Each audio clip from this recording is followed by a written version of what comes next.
the Tamil genocide. It's been 11 years since the murder of over 160,000 Tamils in Sri Lanka, and justice still has not been done. On this day, we remember the innocent, men, women and children who were killed for no other reason but because of their ethnic Tamil background, their religion, their culture. The international community must do it not only for the families and for the victims of the genocide, but for all of humanity. Let me repeat the relevant segment of your speech to my viewers.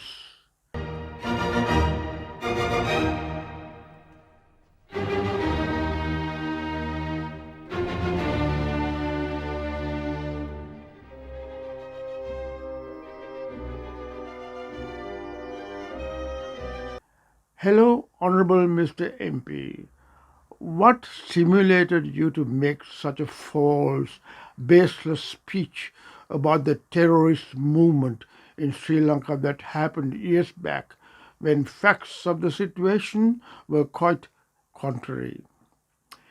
It is surprising, you being a Liberal MP in Australia, in a democratic country, demonstrating sympathy towards a ruthless terrorist organization condemned by so many countries, defeated by a democratically elected government, and requesting such a government to accept responsibility to the genocide of over 1,600,000 unarmed people. Aren't you ashamed that you have been brainwashed by a group of Tamils in your constituency to believe a fictitious story with fiction?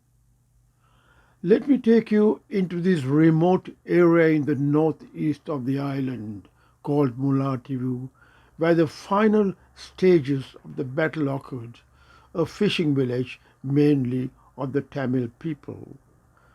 Mullaitivu was the last stronghold of the LTTE.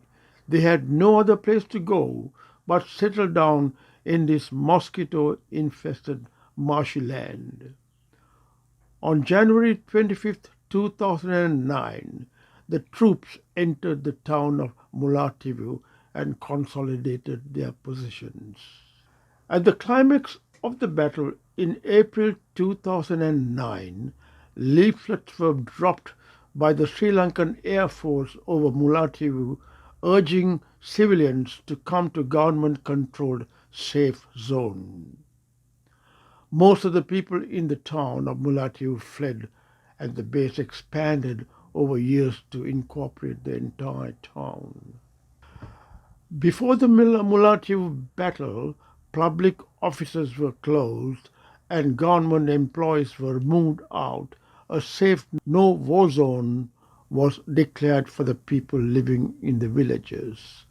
All civilians were sent to the demarcated no-war zone.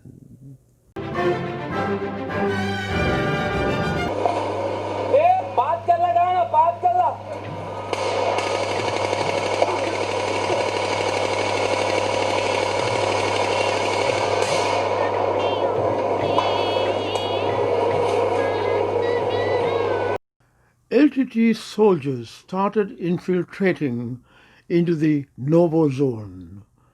Then the government created a second no-war zone for the civilians to move into.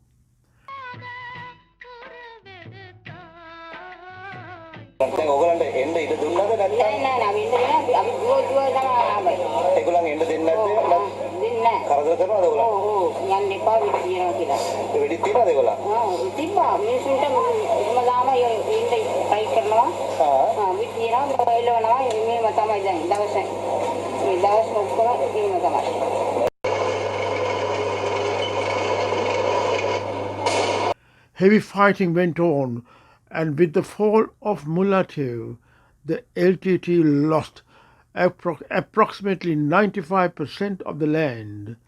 In the battle, around 330 LTTE cadre were killed.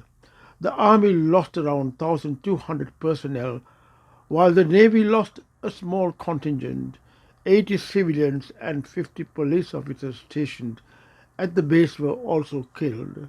According to the military, the LTT had executed 207 prisoners of war after one of the POWs hurled a grenade, killing at least 6 LTT cadres.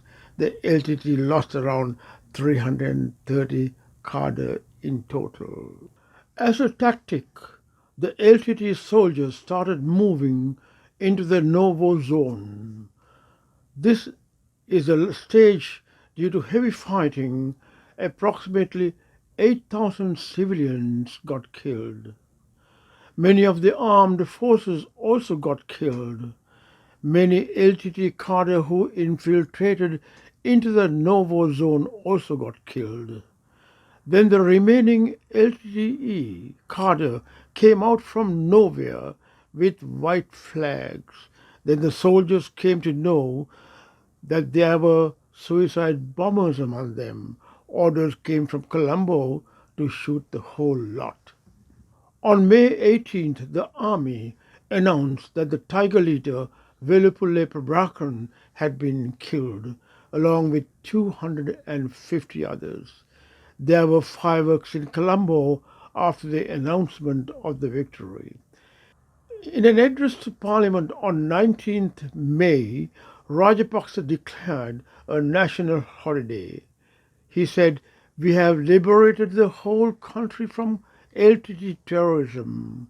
Our intention was to save the Tamil people from the cruel grip of the LTTE. We all must now live as equals in this free country."